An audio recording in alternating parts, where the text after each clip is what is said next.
Kiteboarding takes the thrill of surfing and sends it skyward. This is the newest way to ride the water, blending bits of other sports in order to make the most of the ocean. The growth of kiteboarding has really been like super fast compared to a lot of sports because we had so much technology and moves and things to feed off of. It's a bit windsurfing, a bit wakeboarding, a bit surf, skate, snow style, mixed in with occasionally a bit of paragliding. For kiteboarding, I think the most unique thing is the fact that you can jump big. Wakeboarding, you're limited by the pole of the boat. I mean, the boom is only so high, and surfing, you're kind of limited by the wave. I got into the sport because I could jump high, and I could do maneuvers that I couldn't do in any other sport. Whenever you show up at the beach and you see somebody 30, 40 feet up in the air, it doesn't matter if you've never seen kiteboarding before, you're like, what was that guy just doing? It's really cool, and that's the awe factor of the sport. Windsurfers were among the first board riders to cross over into kiting. With a control bar in their hand and a board under their feet, this was familiar territory. I've been professionally windsurfing since 1981, and I've been pretty active since the beginning of kiteboarding, and sort of bounce between both sports right now.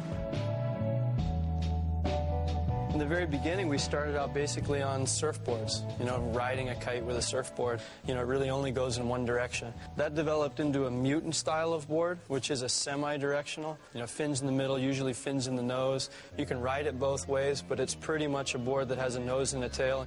And then most people, probably 85% of the world rides twin tip style, which is basically taken off of a wakeboard.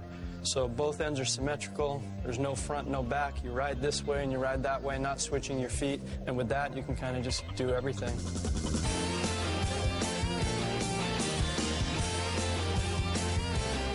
The small size of the board and the massive height of the airs give kiteboarders an incredible range of motion, especially when you add waves into the equation.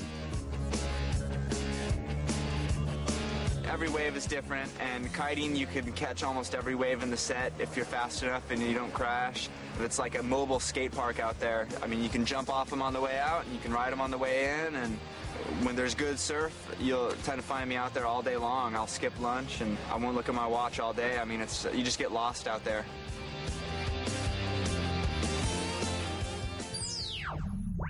And we'll have a little bit more. Because kiteboarders can literally fly across entire wave sets, they need a lot of room to operate.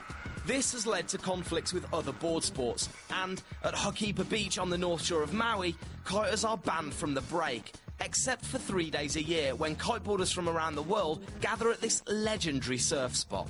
Right now everybody's just kind of showing up. Typical Maui time, it's 9:30 and guys are starting to pump up, get their boards out.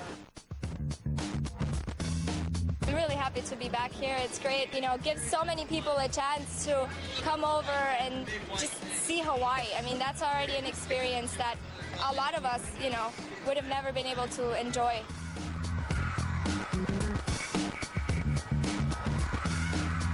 Like other sports, say cycling or windsurfing or whatever, everybody can just go out on their own and you're not really depending on anybody.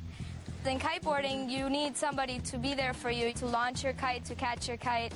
It makes you dependent on other people, and it kind of unites everybody.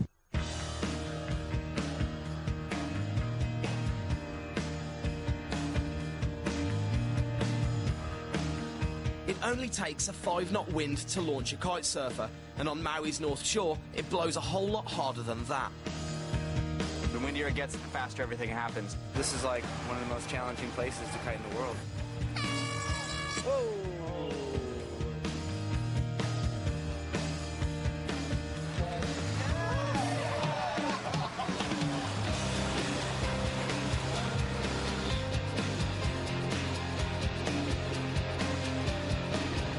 A lot of them are going to be real young because they're the ones that are out there not afraid to huck themselves into all kinds of stuff, and that's what pushes the sport forward.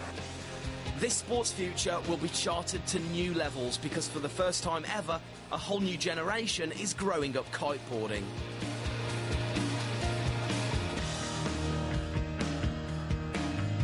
Yeah, I'm Aaron Hadlow. I'm 15 years old.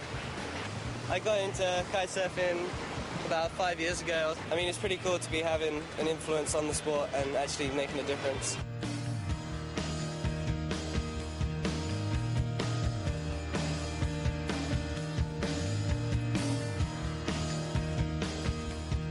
Aaron Hadlow and some of the other top riders may still be in school, but there are other up-and-comers like Jesse Richmond who are even younger.